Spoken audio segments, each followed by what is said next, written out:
নমস্কার বন্ধুরা, আজকে মম কিচেন থেকে জয়া মডেল বলছি। আজকে আপনাদেরকে আমি রাই শাক, মূলার শাকের ভাজা বানিয়ে দেখাবো। আগের থেকে আমি কড়াই বসিয়ে রেখেছিলাম। কড়াই গরম হয়ে গেছে, আমি অল্প একটু সাদা তেল দেবো। তেলটা গরম হোক, লঙ্কা দিয়ে দিব, কালো জিরা অল্প, শুকনো লঙ্কাটা একটু লাল হোক। শাক আর রাই শাক আমি এইভাবে কেটে নিয়েছি।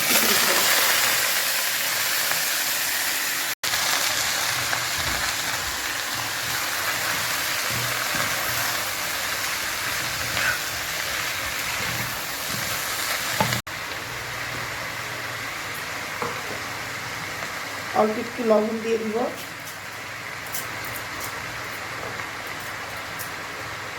অল্প একটু হলুদ।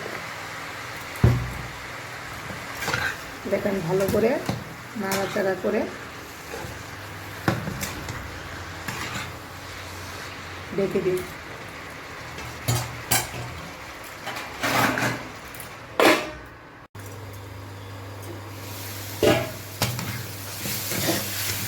আর একটু ভাজা করে নিব।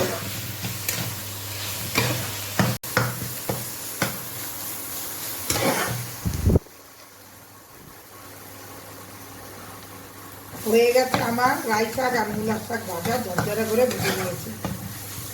আমার ভিডিওটা পছন্দ হলে লাইক, শেয়ার, সাবস্ক্রাইব করবেন।